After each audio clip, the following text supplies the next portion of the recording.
I did not have sexual relations with that woman. Yes or no? Did you ever take banned substances to enhance your cycling performance? Yes. I had no prior knowledge of the planned assault on Nancy Kerrigan. I am deeply sorry for my irresponsible and selfish behavior I engaged in.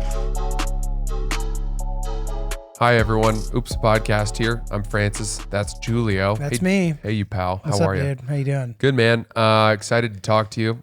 Been a week. Good to see you. Yeah. What's happening in your life? Dude, nothing. I've been on a good little run, feeling good. It's crazy. My life, the dynamics of my life have changed so much now that I've released my Iraq project. Yeah. So give us an update. Where is that stand? Are you on their sort of terrorist watch list? How has the embassy felt about your work? So far it's been great. I mean, it's super validating because feedback's been very positive. It's doing well, all things considered. Like on my YouTube, my YouTube channel literally has nothing of value, not nothing of value, but like I don't have anything that's that viewed. And it's sort of already chugged to a kind of 50% more views than anything I've ever posted. Wow. Which is nice. A lot of positive comments, lots of positive feedback. So it just feels amazing. And like all the especially like from Iraqi people who are like super psyched about it. That's cool. You, in a way, did for Iraq what I did for the Department of Sanitation in New York City.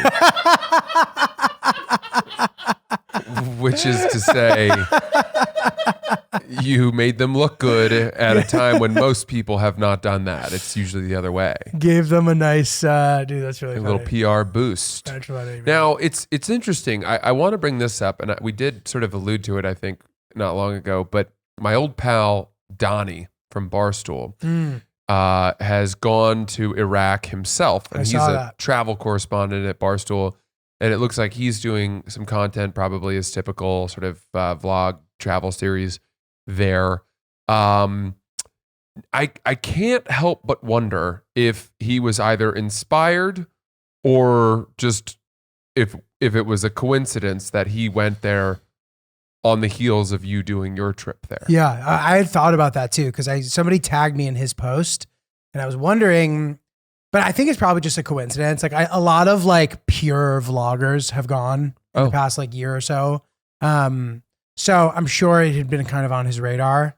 I know that I'm happy that I was able to kind of put mine out before he were to do his, only because if he were to put his out before mine, I would inevitably be in his shadow. Sure. While whatever I do could never overshadow whatever he is doing. Have you met him? I have. Yeah, you'd like each other. I like him a lot. He's really a likable guy. I hold him in very high regard. In my opinion, I think he is the best. He's the funniest vlogger I've ever seen. Not just travel vloggers. Well, is there another kind? Well, I mean travel. You know, Jake Paul was a vlogger. Right. No, totally. I'm not as familiar with the kind of conventional vlogging. As far as travel vlogging goes, this guy is the pinnacle of vlogging. I actually recommend going to watch his stuff. Yeah. Wonton Don is his. Yeah, the Wonton Don. Man, some of his early stuff. Unbelievably funny. In China, which, you think back, if you were to watch some of the stuff he did early on, even today, or he tried to make it today, it would cause some major, politically incorrect problems.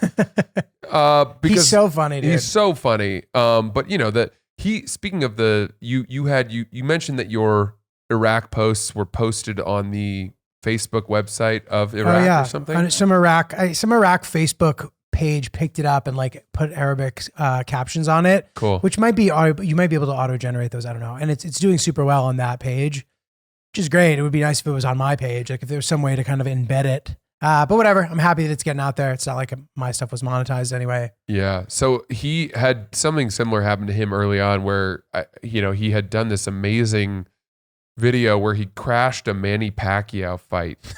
He's so good at getting into places that he doesn't belong or isn't credentialed for, but by simply, walking with purpose and making up fake press whatever it is, it's all about confidence. If you believe you're supposed to be there, most people don't question it. So he had gone to this Manny Pacquiao fight, I think in either the Philippines or Macau or somewhere and he went into the ring after the fight and was like celebrating and all of this and made a long video about it.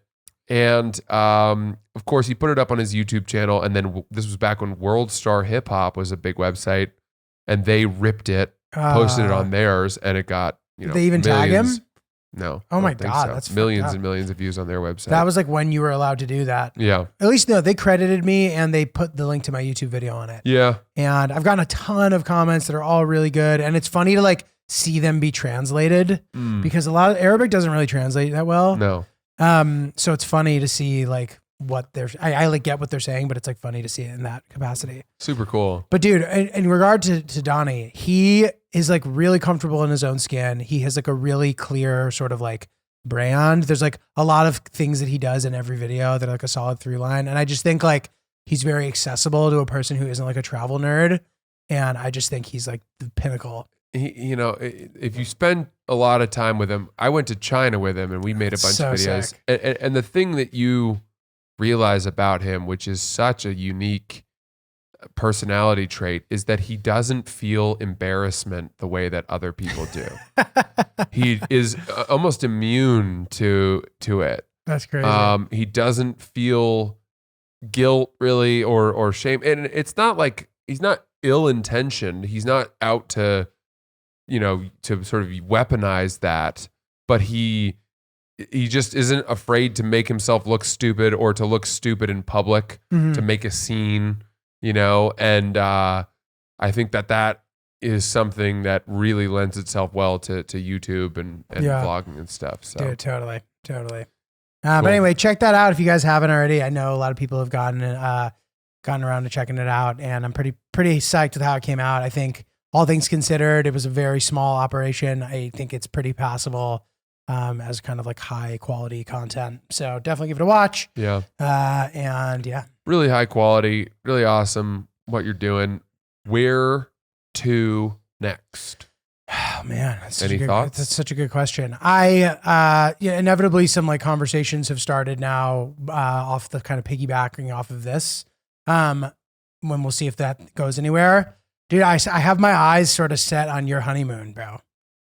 You just gonna come? No. As when that's funny, but obviously not. But it's not that funny. It's kind of funny. Hey guys, hey, dude, I just have a camera.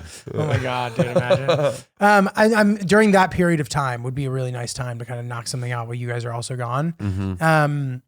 I don't know where yet, but I'm gonna start thinking about that in the next couple of weeks. As you see someone like Donnie follow or not, you know, go to Iraq as well, and you mentioned that other vloggers had sort of made that a place to go. Do you feel like the pursuit of singular and sort of untrodden ground raises the bar, and you're going to have to seek even more untouched places or more dangerous places to find novel content? It's a good question. So I think there's a couple things.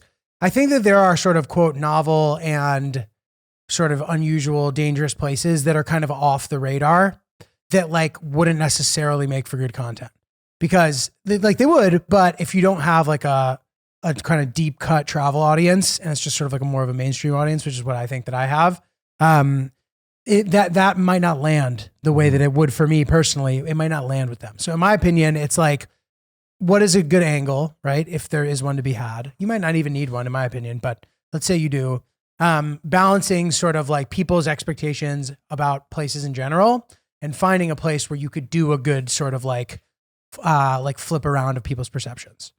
So like a place like Iraq is perfect. Like everybody knows all about Iraq. You know what I mean? Mm-hmm. I think other places that might be perfect, honestly, Iran is a place that would be really good. Yeah. Oof. That's a perfect one. It kind of takes the Iraq concept to the next level if we're doing that, but it doesn't need to just be that. I've always thought it might be kind of funny to do like a comedy tour in like the Balkans and sort of like vlog that. I always get the Balkans confused with the Baltics. Oh yeah. The Balkans are... So the Baltic is like Estonia, Latvia, Lithuania. Okay. And the Balkans are like Bulgaria, Serbia, Macedonia, or you know, Croatia, Montenegro, all Romania, all those countries. Cool. Could be fun. Drive around those countries, like rent a car, drive around all of those countries for 2 weeks. So I don't know, dude. We'll see. And at the end of the day, it's like It's not like I'm making money off of this.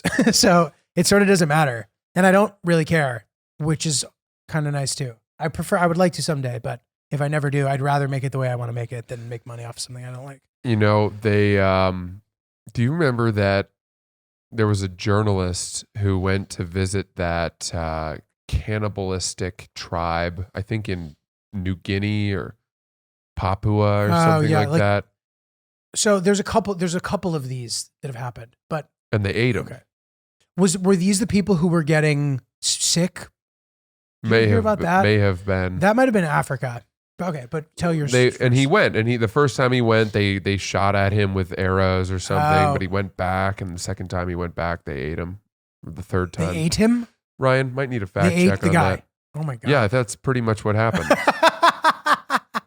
They were like, we don't usually get, seamless here. The guy comes back doing smoke signals thinking it's going to do anything and they just eat him. Him arriving at their shores is their seamless.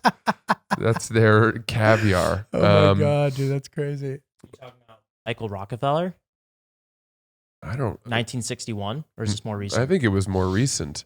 Well, while you're looking, I have a good I one didn't know too. there was a Rockefeller who was eaten. Well, when I Googled, I said, who was eaten by a cannibalistic tribe? And then the first Good answer Google from search. Google is, I'm working on that. Nice, The right. first response is, what famous person was eaten by cannibals? So Michael Rockefeller. But I'll keep looking. You keep going. Yeah, I thought it was a journalist, but I could be wrong. Maybe it was a doctor. Your point sounds right. So, dude, listen to this. There was this, I think somebody won some kind of Nobel Prize or something for this. There was this tribe that was developing this weird disease where you'd essentially just become like a vegetable. And they just could not figure out how this was happening It was only a in this tribe. Very ironic disease for a group of cannibals.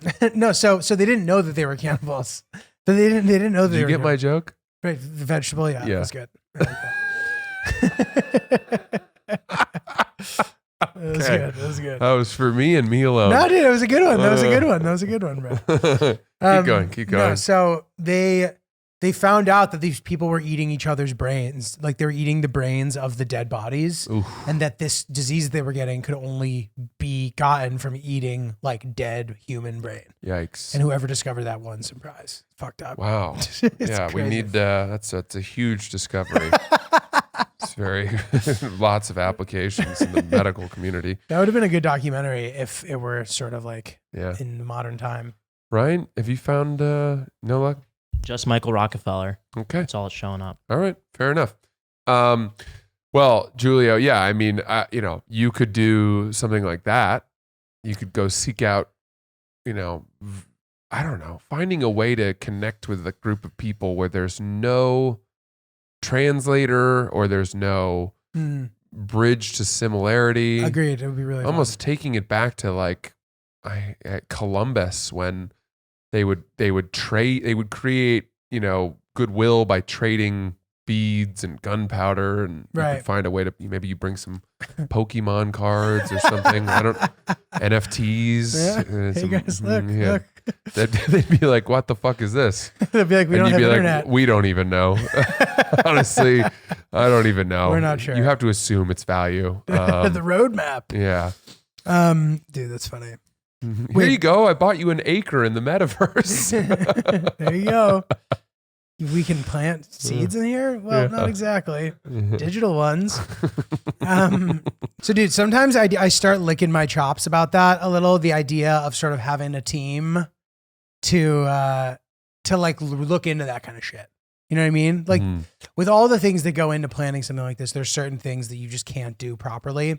That would be one of the things I would love to have, like a research team, like finding stuff. That would be sick. And then, just help thinking of like fun bits to do and stuff. Like I even, not to just talk about Donnie this whole episode, but I saw like a thing of him at a soccer game that looked so funny. And I was like, oh man, I don't know if the season had started yet when I was there, but like that's a hilarious idea. Yeah. Like that would have been awesome. So I don't know, whatever. Yeah. He played on a football team in China, like an American football team for a bit. insane. Tackle football. I mean, he had all kinds of crazy shit that he was always cooking up, It's so funny. His Tajikistan our vlog was really funny too. Yeah. Crazy. Cool. Well, all right. Good. Oh, speaking of Honeymoon, we have kind of locked some shit Wow, down. let's hear it.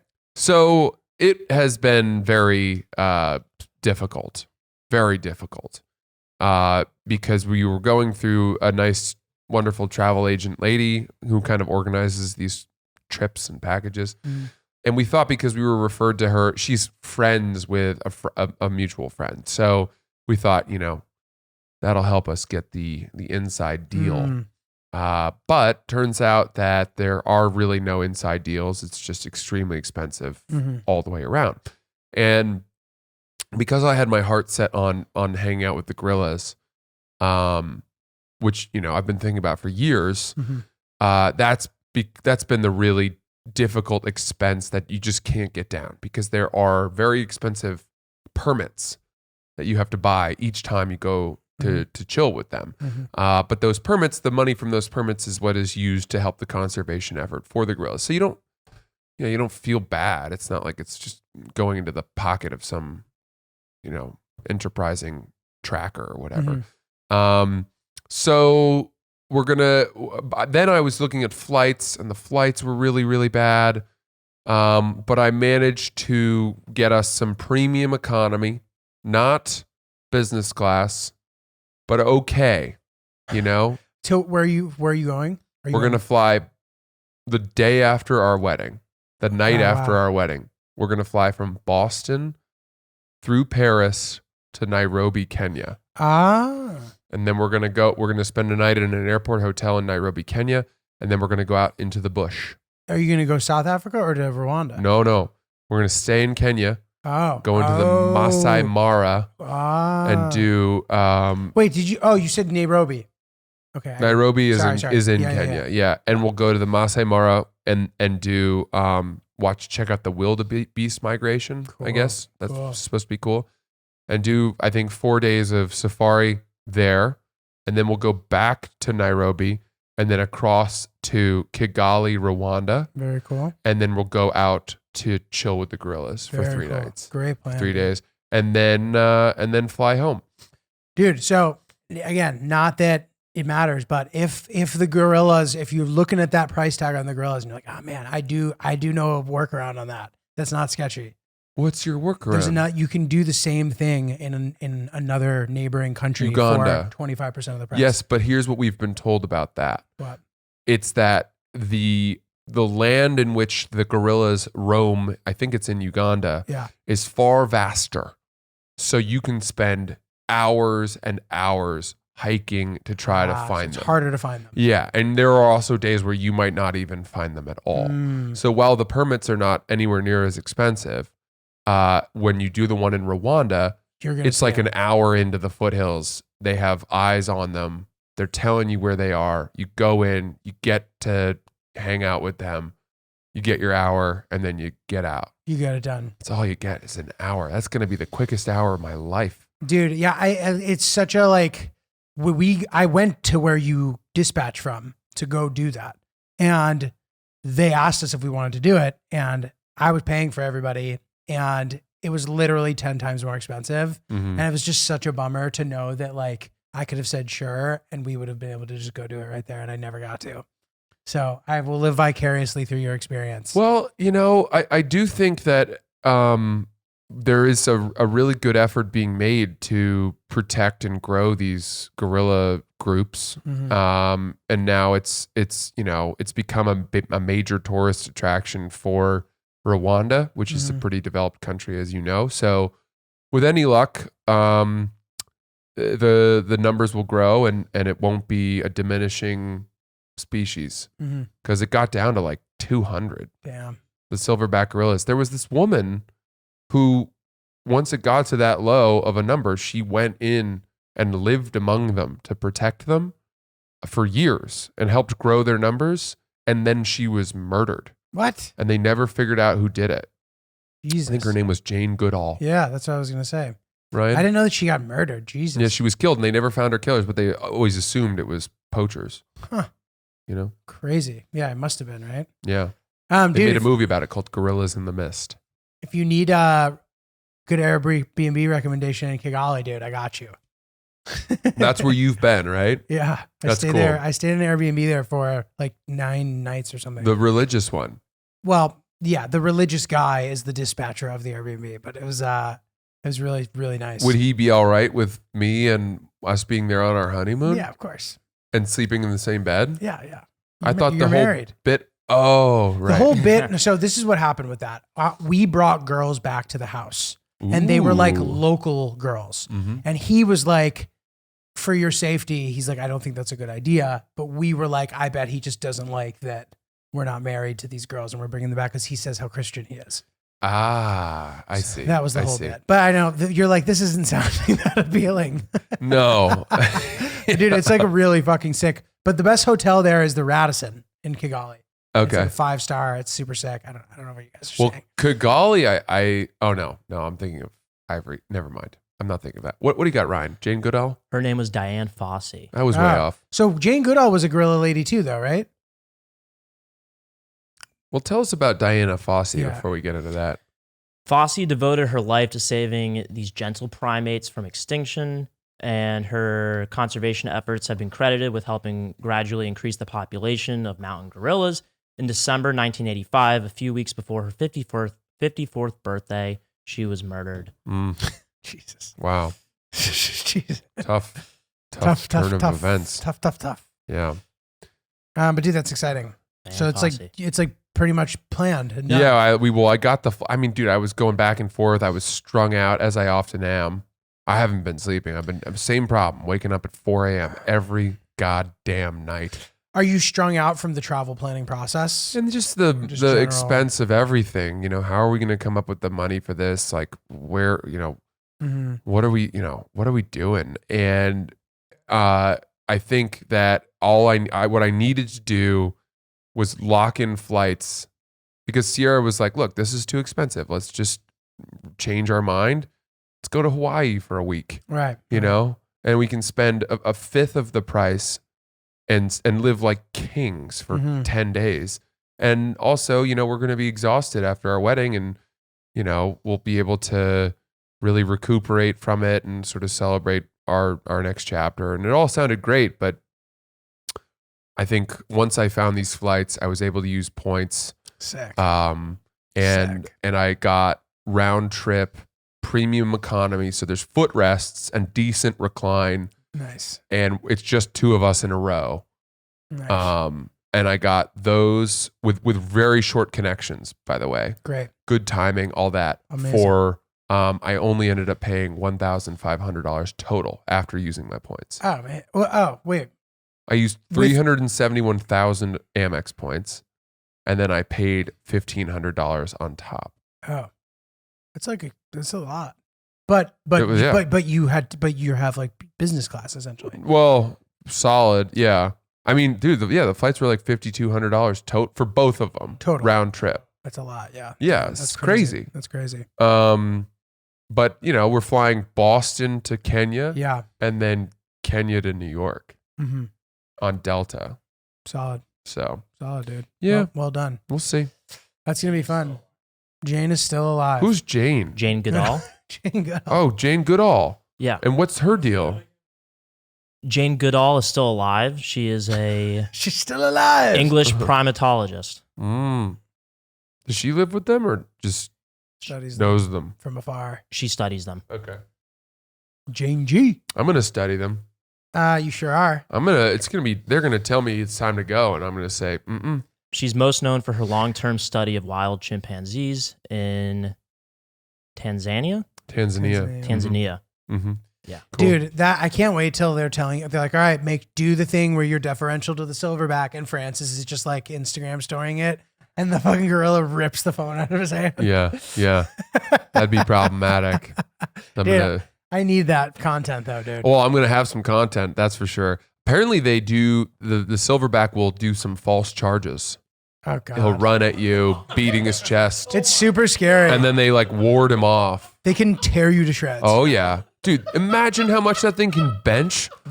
Oh my God. Think of the fucking what it would look Dude. like on creatine. It would be so fucking gnarly, dude, to watch that jacked gorilla just behave like a human in front of you. Yeah. Yeah. Anytime I watch a gorilla doc, it just fucks me up watching it. It's like the same as learning about like the theory of relativity as far as like brain pain. Really? I don't know. The idea like time is relative, like wrapping one's head around that to me is equally mind blowing as like watching primates behave so humanly. But I like that. I do too. Whereas it's a good thing. I don't really like the theory of relativity stuff.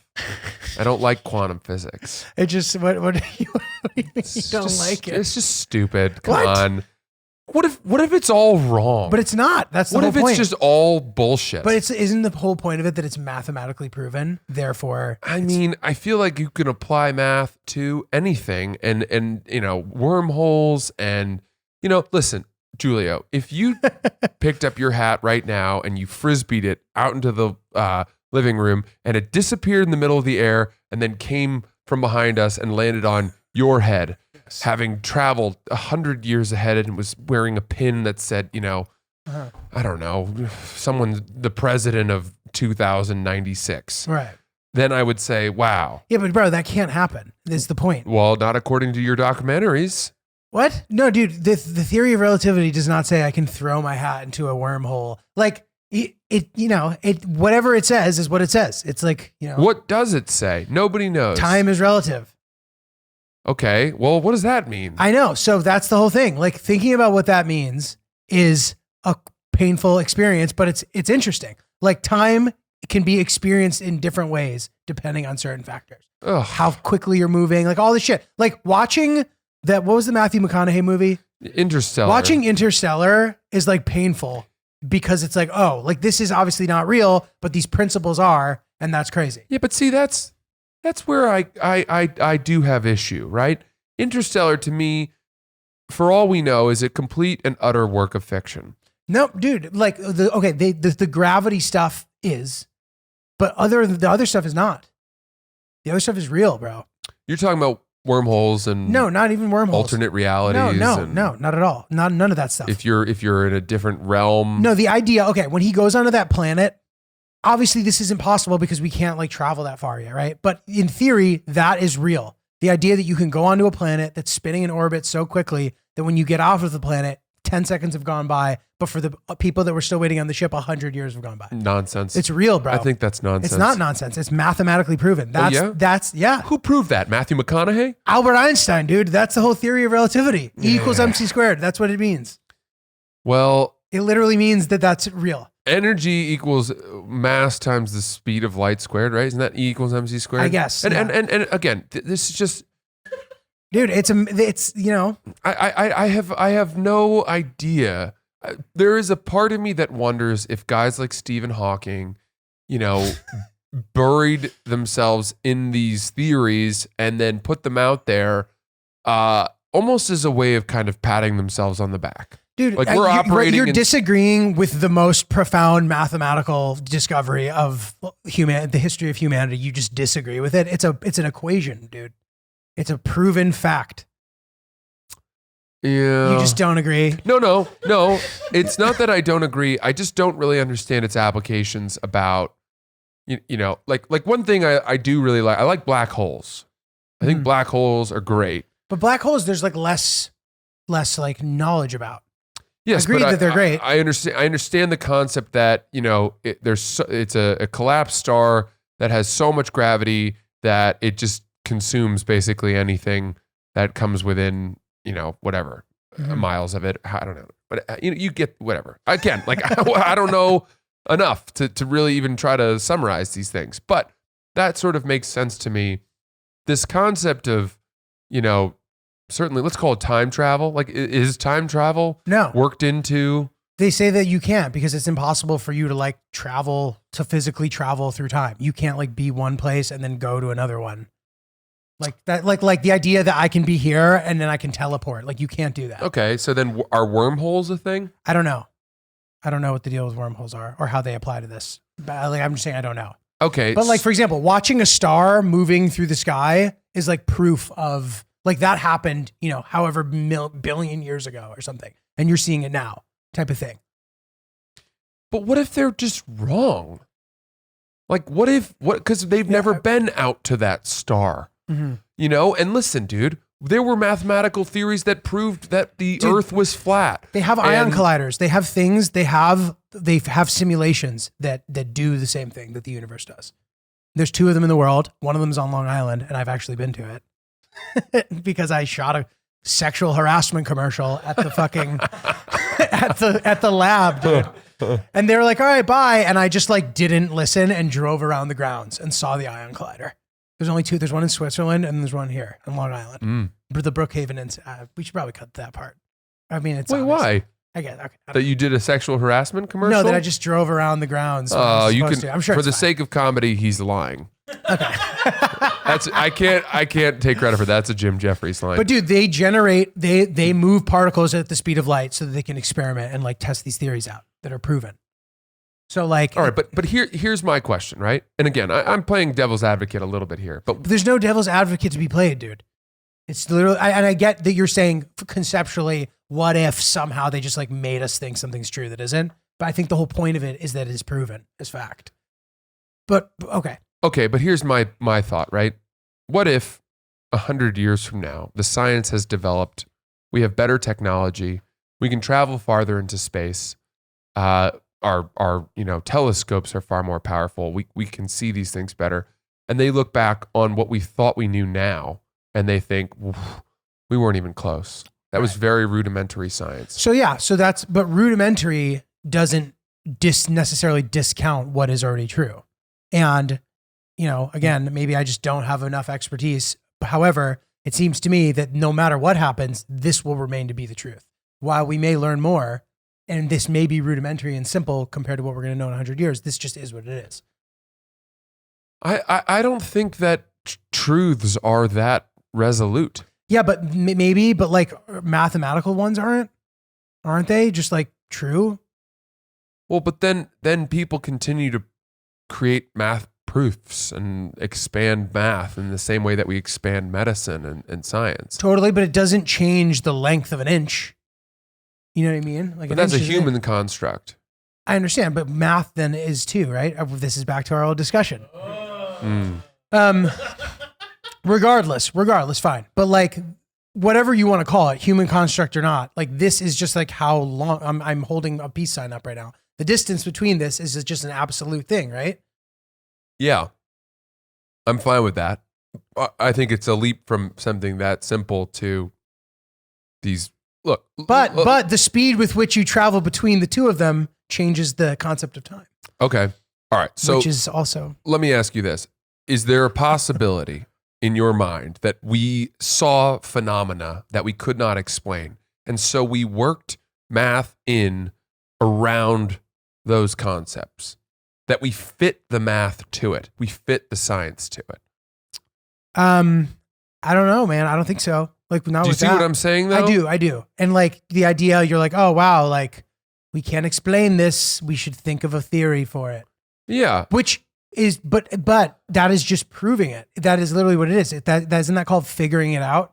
To me, it's almost like you're just labeling it. You know, you're barcoding something. No, dude, that's not like giving the universe a gender. You figured out the universe. You figured out how it worked. I don't think you're not labeling. You're not universe. like that's a shooting star. It's explaining the idea of the light traveling and what that means about like time and shit. I took a class in school that was called The Expanding Universe, and it was really confusing. I'm sure. You know who was in my section for that class? It was Jeremy Lynn. Oh, really? Yeah, Linsanity. That's crazy. But I'm sure he took the concepts that he learned and applied them to making every 3-pointer for 3 months. I know. Linsanity was amazing, dude. Yeah, the time in the NBA is relative. You know, you can do more in 3 months if you sign a really book deal fast. and sell jerseys in Taiwan. If you continue flying around the globe in a certain direction. Yeah. No, but you know, the one thing I remember was that they obviously, there's a consensus that the universe is expanding at like I think an increasing rate, and people don't really know why. Mm-hmm. Right? And so there are so many unknowns that deal with, you know, astrophysics and quantum physics and all of that. Right, but one of them is not whether or not the theory of relativity is or is not fact. Right? It's a mathematical equation. So I'm sure in your class they didn't say, we don't know if that equation is going to matter soon. They just said we don't know why the universe is expanding so rapidly. This is a thing where I'm frustrated by my lack of knowledge, but I also don't want to do the research because I don't like the topic that much. Mm-hmm. Isn't that weird? Right, but again, so then I don't understand why there's such a doubt of what I'm saying. I'm not even certain of my doubt. I'm not. And by the way, do you not find in the world right now that you encounter a lot of people who do what I am doing? I think there are more and more people who are doing this now. Doing what? Just like, well, just doubting what we have long considered to be truths. Like what kind of stuff? Typically, it has to do with what the media tells us. Mm-hmm. And I find that really frustrating. What? The fact that the media, Well, you don't trust the media? Yeah, they'll tell you, everyone, from election fraud to, that the number of people who were killed on the Capitol riots was overinflated, or all these. It's usually political, but then you apply it to the efficacy of COVID vaccines and all this stuff, and just everyone seems to doubt for the sake of doubting. It's become sport. And I understand where that comes from, at least. Like, the media, like this idea that in order to get people to watch, you need to sensationalize things. Like that seems to be a pretty sound concept. Like I understand why people think that. And, in my personal experience, I think I could apply that directly to just traveling around the world in places where, they say you can't. Mm-hmm. And I've seen it firsthand. It's like, oh, like what is there to be scared of? Like this idea that they're trying to like scare you into watching the news. It's like a cliche at this point. Yes, but I think for me, I try not to doubt some of these things because I think life, this is going to sound very much like the sheep brain thing that people would accuse me of, but I find it easier to trust a lot of this because it just makes life simpler. Trusting what? That the election votes were counted proper, or that outcomes were proper. So I think it's important to like separate the different things that you're saying. Yeah, that the COVID vaccine does work, and it's not going to cause you to have, a mutant child or grow your testicles, like Nicki Minaj said. Any of that stuff. I just sort of shove that into a box and say nonsense. But for me, it's a lot more fun to to doubt Einstein's theory of relativity because it doesn't really, by not subscribing to it, I'm not losing something from my life. I'm not rocking the foundations of my belief system. I just like don't get it. Like I don't get where you're going with this. I don't even know if I doubt it. My point is this: what does the theory of relativity have to do with my life? How does it impact my life? It doesn't. Which is a good point. Like who cares? To me is that's a very fair take. Who cares? I'm just saying I'm serious. How we got here is talking about the mind-blowing things that blow my mind. One of them being primates acting like humans and seeing them use their hands and be affectionate and like communicate and have fun. All that shit fucks me up in a positive way. The same way thinking about the universe does. While that you may not share the same interest in the universe, I'm not like a universe buff, but whenever I hear some like crazy fact about the universe where it like I can grasp what it means, I'm always kind of like, whoa. But like that, I'm not saying everybody should feel that way. I find that with the universe stuff, they just don't really make an effort to explain it to the lowest common denominator. Yeah. Which makes me think that there's a superiority element to it. You know what I don't understand specifically, and I would love if you could explain it to me? The Higgs boson particle and what that means. And I know they're like, oh, if it were to happen, the whole universe would disappear or something. Like, I don't know what it means. And everyone says it's the most significant discovery of the 21st century, but I don't know. There you go. I mean, in order to have even a clue, I'd have to bring up the index card that I wrote for a bio quiz 20 years ago. But you know, I guess to me, when high-minded concepts where there's a real barrier to entry, it's new information, right? When they are explained in ways that are not readily understood by people of able minds. Mm-hmm. Like I consider myself to have, at the very least, an able mind. Mm-hmm. I can take on new information. And yet if you're still explaining it to me in a way where I don't get it and I'm trying, then it's on you. I don't think you're really trying though. And I get you shouldn't. I get that you shouldn't have to try. I'm serious. I get what you're saying. You shouldn't have to try so hard to learn it. But if you decided to want to try to understand it, you could probably pretty easily. I've I bet in 10 seen minutes. Interstellar probably 2 or 3 times. I still don't get it. Same. And I watched it with a person who understood it, and they were explaining to me as the movie got on. By the way, this is the same exact feeling that I had when I went to see Jordan Peterson. I'm like, you're talking over our heads so that we don't have access to the thoughts, and that we're going to then take what you've said on faith, and give you credit you don't deserve, because you're not laying it out in the most concrete way. It doesn't seem like that. It doesn't seem like what he does is super concrete to begin with, though, right? Is it kind of like, I don't know, ideas about society?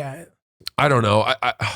I think I want to hope that quantum physics, there is a beginner's guide that, you know, can get you there on an easier track. I just haven't found it yet. Every time I've ever heard someone start talking about it, it's they're starting on third base, and I'm like, come on, man, give me a chance. Yeah, dude. I mean, fucking universe, dude. Yeah. Cool. That was fun, dude. All right, I have a thing. I have a thing for you that I am curious about your thoughts on. Please. Okay, so people actually love to ask me about when I'm going to propose to Hillary. Yes. On all sorts of different walks of life, like whether it be podcast people who I've never met, or friends of friends, and they'll usually like bring it up. I've realized this. I answer rhetorical questions. If anybody asks me any question about anything, I will actually give you my actual answer. Even if they're not. Chris was actually mentioned this the other day about me, and it's true. Like if somebody's like, would you rather do this or this? And it's absolutely absurd, I will answer it completely honestly, when maybe they weren't expecting to get an answer. Okay, but hold on one second. Hold your horses. Sorry. That didn't sound like a rhetorical question. So it isn't, but like, it's not actually a rhetorical question, but if somebody's like, so when are you and Hillary going to get married? They don't expect me to like give the actual specific answer that I'm thinking. They're asking for your thought process. They're not. And I give it to them. They're asking for, if they expect me to be like, oh, soon. They don't expect me to be like, well, once XYZ happens and then this happens, then maybe we'll start looking. And then could you give an example right now of a rhetorical question? Yeah. A rhetorical question is, it's nice out there, huh? Really? Like I know it's not nice out. It's raining. So therefore, the answer, we both know that I know the answer to the question. Therefore, that would make that a rhetorical question, right? I see what you mean. A question that doesn't need answering. I see what you mean. It's like, nice day, huh? Right. And it's a joke because it's so shit. It's dumping rain. To me, so instead of answering, I can go, to me, that's like almost more of an ironic question. And I want to get you back. Question? It could be. Yes, a rhetorical question is one that is not meant to be answered. It's posed for the sake of emphasis, right? Mm-hmm. So for me, if we were, let's say that you and I were a doubles partnership, and we were playing terribly together, super hungover, getting absolutely thrashed, and I turned to you on a break when we're having a cup of water, and I said, "What are we doing here?" Right. That is a rhetorical question, right? Mm-hmm. I'm not asking you to say, well, we're playing tennis. It's this doubles tournament that we signed up for. Right. It's what are we doing here? Like, this isn't going well. We have no idea. Like, why can't we play better? Mm-hmm. So, okay, back to you. I'm sorry. Yeah, it's okay. It occurred to me rhetorical questions are almost like a dying art form. I haven't heard too many lately, and it's harder to put your finger on them. Right. So, okay. So that, yeah. So like, and now this is showing me too that they come in different forms. Like what you just said, and to a degree, while an absurd would you rather might actually not be a rhetorical question, it actually maybe you wouldn't put it in that same category, but like there's no way, like someone maybe would just expect you in that situation to laugh.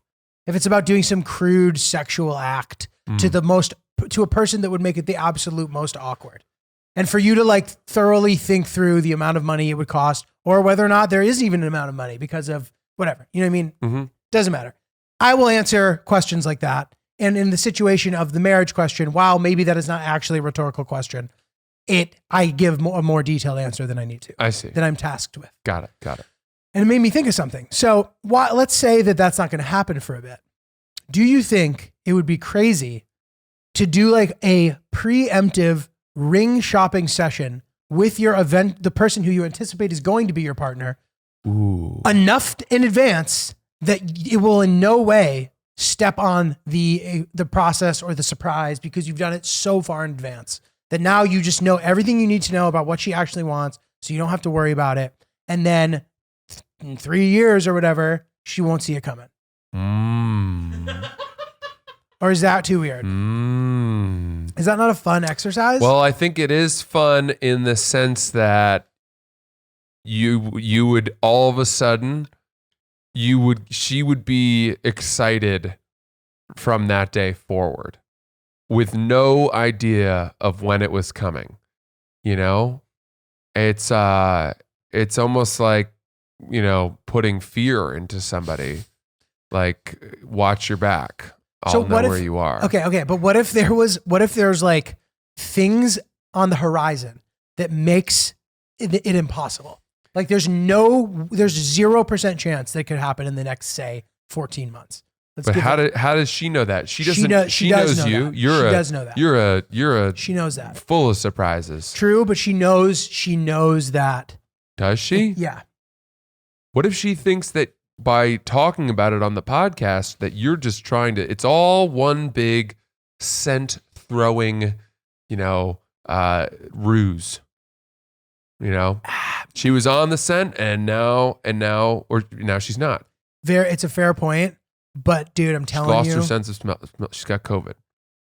But I'm telling you, dude, I get what you're saying, and it's true. But I really do believe, I'm almost certain, maybe not completely, but I'm close to being certain that she knows that it couldn't possibly happen during a specific window of time that it's on the horizon. Okay. Well, is it still extra to do? Because I'm against the idea of ring shopping together because I just think it kind of like makes it boring. I think there's another way to accomplish sort of the same goal, which is to enlist her friends. Like there's a good chance that they know what she wants. Mm-hmm. That they have all done ring shopping together. That's true. Which is what I did. I called Sierra's friend and asked her if she knew what type of ring she wanted. And this was like the friend that you knew would know, essentially. Yeah, I mean, I had a couple to choose from.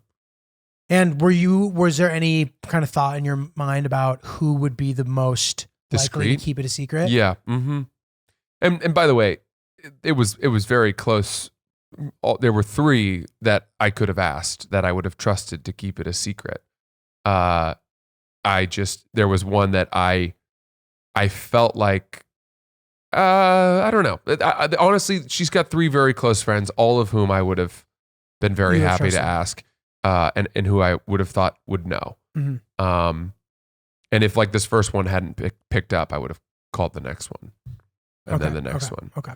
But I would think that you could call a friend. Listen, there's no. They talk about this stuff, right? The friend would know.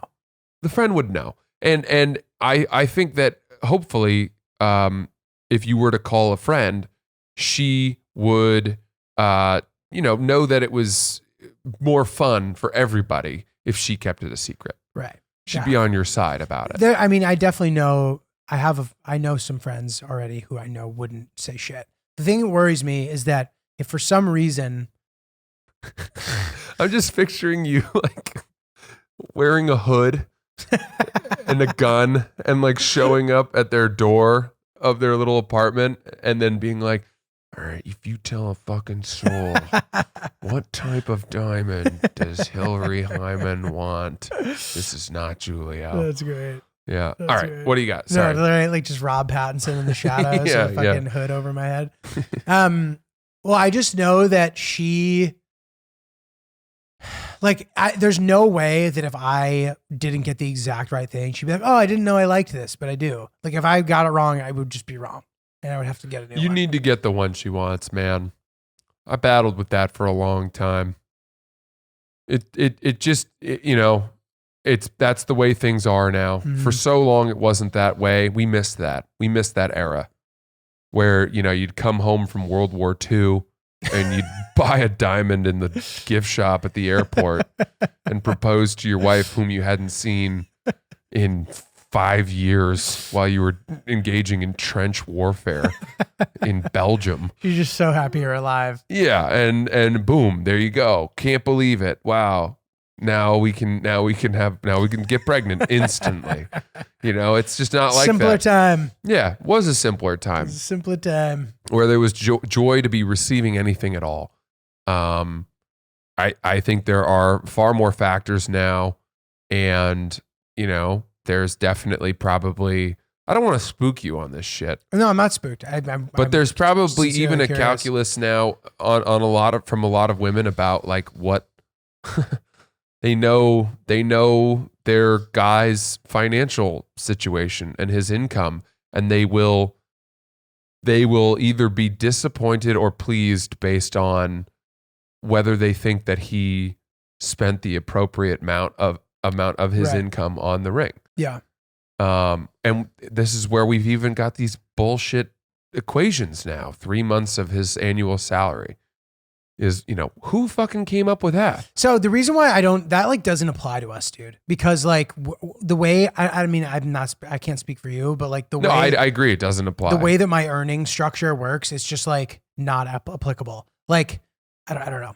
No, I get that. You've got good months, you've got bad Right, months. right. But if she knew that you know, had spent X amount on a sheep farm in the metaverse and you didn't spend that much on the ring, So she'd be pissed. no, totally. And absolutely.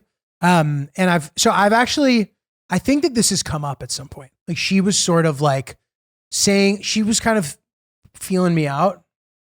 And About the ring? I did something kind of sick, dude. Oh.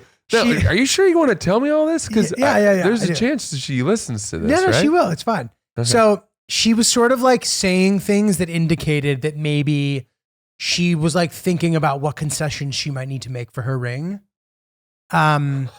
She was feeling out whether or not that was a thing. And she didn't want to, you know, be burdensome or like, I could sense. She was like, I guess never talked about this. maybe I could do a silver ring instead of Right. that kind of thing. No. She was just like, you know, I don't want to air her out. Like I don't want, but Yeah, she yeah. was kind of voicing preferential things Uh-huh. that she maybe was concerned. Some of them might be expensive and other things. And I sort of stopped her in the middle of the conversation and I was like, hey, I can afford to get you the ring you want. Oh,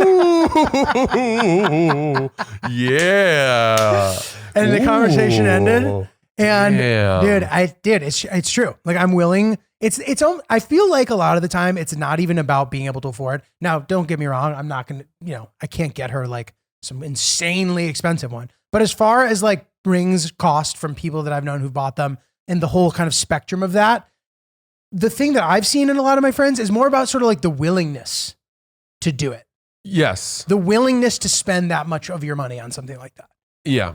Right. You know? It's definitely scary because, you know, as soon as you do it, you start to think, well, my God, there are so many things I haven't bought in my life because I've said they're too expensive, and I could have bought 10 of those for this. Totally. And it really does kind of reorient your sense of budget because the engagement ring was the single most expensive thing I've ever purchased in my life, as I've said, by orders of magnitude.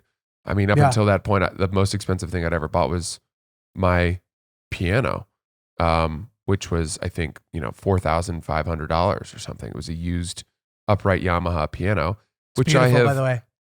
but I've used, it has been such an important instrument of my career. Totally. It has true utility in terms Totally. of that's where I practice. That's where I write songs, which, pay for my life. Yeah. And so, all the Game of Thrones songs were on that. So, all of a sudden this is a gift. It's a gift that is many times more than what you have ever spent on yourself or on a vacation, on a work thing, on your rent, all that. So dude, it's funny because that's so true, but I think there's value to the idea of not looking at purchases like in the same way. You know what I mean? True. Like it's just a different thing. And this is why this is going to sound like very Gary V of me, but like I can just picture him fucking like talking to the camera and be like, you can't look at purchases like they're the same thing. He's like, if you did that, they want you to do that.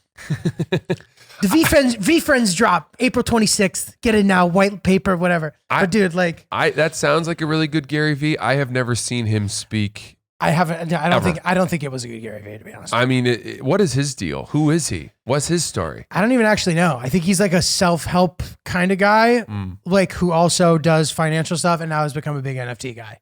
Right? Is that right at all? He's like entrepreneur. He started selling wine online for his dad's company, yeah. And then he kind of just rolled into his own little entrepreneur. He's positive. A lot of talk. If you're not going to market yourself, who is kind of the guy? Yeah. Right? Yeah. But I sent 100 DMs. There's some validity to his words though, because he's predicted some success with social media, and he's also banking now on the crypto and the meta world. Yeah. He has validity and a history of being right about things. So Yeah. No, I mean, I'm not in any way discrediting him. I'm just saying he strikes me as a person who would tell you that you should view your finances in a different way. He so would. I don't know that he's ever actually said that, but that's what makes me feel better about the idea of this daunting purchase that will by far be the most expensive thing I've ever bought. Yeah. Listen, I can tell you some fun things about Please. the engagement ring. First of all, the glow of it lasts a nice long time. So, as soon as you put that rock on her finger, the two of you will look down on it. On her hand takes on a totally different hue. It has meaning and promise and future tied to it. And, you guys will just like look at the diamond and then get turned on and have sex. Nice. Stuff like that. There's this shift in her mindset of like, wow, what a symbolism of adulthood. What a massive piece of my life that has landed. Right. No pun intended. Yeah. And there's real important circumstance to it, which, I think beyond just the considerations of how good the diamond is or the setting, there's a ton of implication tied to it. And that's really fun. I will also say though that, I think there are a lot of guys out there who want to buy their fiance a really sick diamond ring to flaunt how well they're doing. It's like their own status symbol. Like I tagged my girl with the best thing. And to those men, I would say, you're a fucking loser. That is a level of insecurity like that I can't even, because I also have friends who, as we all know, wildly successful guys who had no need to do that and they could have afforded, fucking $200,000, $100,000 rings and didn't do that because they were like, that's stupid. You get to a certain point where the returns are just diminishing. I mean, you don't want to put a ring on your girl's finger that is preposterous, that can be seen from, the Higgs boson particle. I think that, you'll find as you start shopping around, and I can point you in the right direction, that you get to a point where there's like, all right, we're not going to go any bigger than this. To go any bigger than this would be ridiculous. It's what we're looking at here is huge. And you can achieve that by going lower on clarity and color, which, you know, as long as it still passes the eye test, that's what they say, where it's like you can't see the flaws in the diamond with the naked eye. In order to see that this is not a perfect, flawless diamond, you have to have one of those widgets, which, Monocle. you know, if God forbid Hillary bought one of those things, throw it in the ocean. Don't have one of those in the house. Have you seen my diamond inspection tool? Yeah. No, I'm bringing I some haven't. friends over so that they can take a diamond dealer's look at my ring. Yeah, fuck that. No, you know, and that's not to say that you should just go to the bottom rung, but you certainly could, and no one would know the difference. And that's where the price really fluctuates, is based on the clarity and the color more than the actual carat size.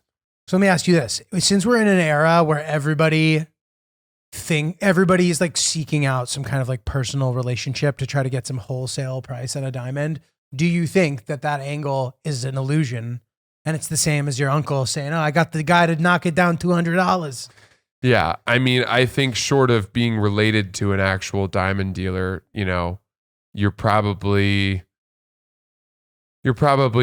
talking about 1 to 3 to 5% bettering of your price. You know, Which is not significant. It's not gonna move the needle a ton. I will say that I've also been told that jewelers do not make their bread and butter on engagement rings. You know, that there's a lot of transparency, weirdly, in the diamond market, especially when it comes to engagement rings, because they're all buying from kind of the same, Interesting.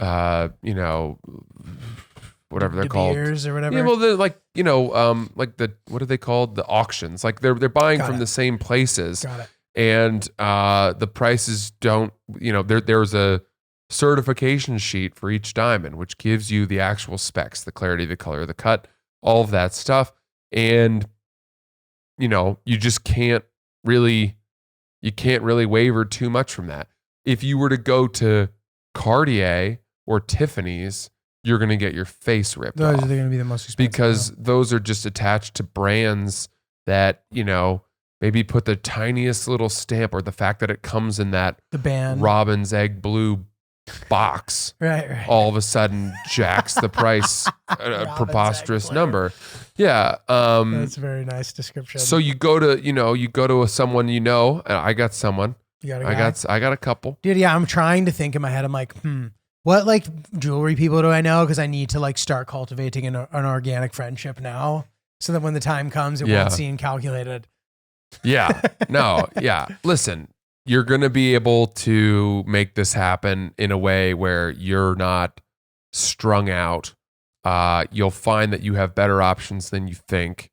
And then I think you'll also find that, you know, they've got payment plans, they've got all kinds of stuff. And, you know, there's a way to get to where you want to be, where she's going to be over the moon no matter what. And, you know, by the way, all of this was acquired knowledge for me. I'm literally your humble fucking student here. But do you remember the conversations we used to have? I do, when and I was strung remember. out about I remember this? a lot of them, and I hated the concept of engagement rings.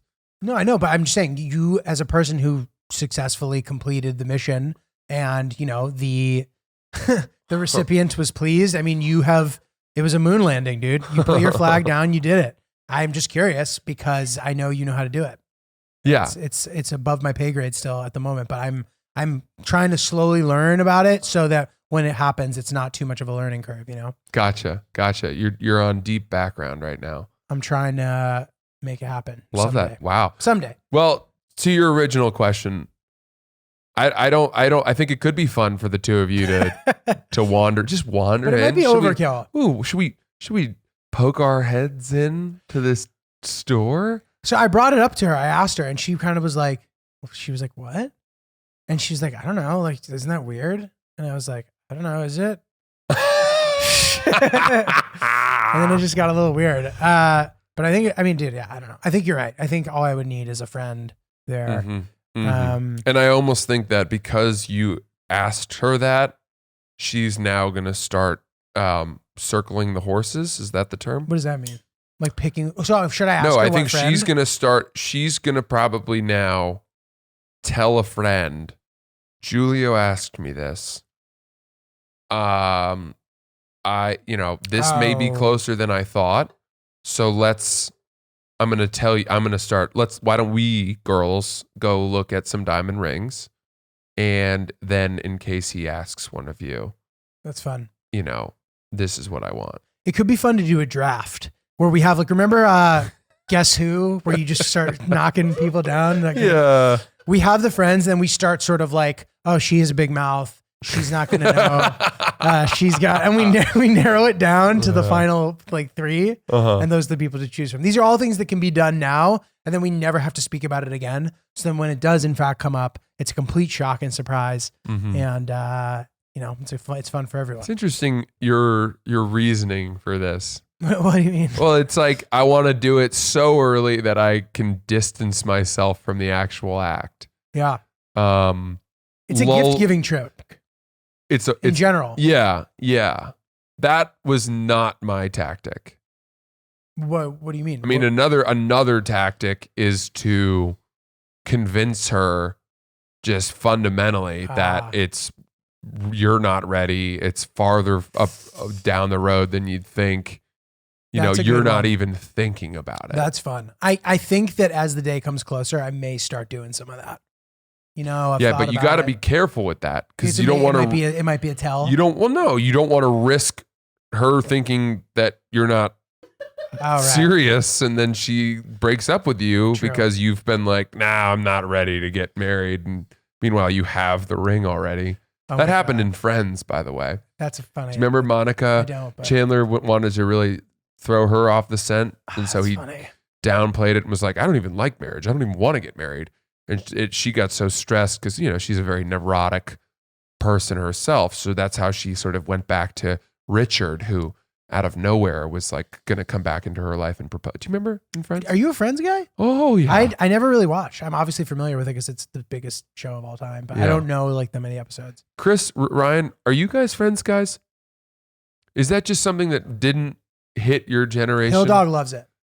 Friends is iconic. I haven't watched it in years, and I don't even think if I went back and watched it now, it might not hold up as well. But man, that was comfort food for a long time. It's a nice show. Yeah. Dude, so we're in the midst right now. So Hill Dog's birthday's approaching, and we're in the midst of Hillica. Have I talked about Hillica before? Yeah, Hillica. 8 crazy nights, dude. She gets a different gift every day. Oh my God. Oh my God. We are, I think we're technically on the 3rd day, but I've already given her 3rd day's gift because I got too excited. But it's really fun, dude. If you guys ever want to spice it up, throw a "ka" in your partner's last name and turn it into a little annual thing. Wow. Can you tell us the gifts you've gotten, or is it too personal? I can tell you the gifts that we've gotten so far. So one of them, for weeks, she had just been asking about red Airheads because she couldn't find them individually. They only had blue ones, and she could never find red individual Airheads. So I got her a giant thing of red individual Airheads. Wow. Which the other day when I was doing a Hangobi thing, I was pouring a Hangobi. There was a giant thing of red Airheads in the background. Everyone's like, "Are you not going to explain the red Airheads?" This is me explaining it. I got her that. Then I got her like a little sculpture thing for the apartment, like a little cool. Yeah, which is kind of cool. Then I got her a medical grade heating pad.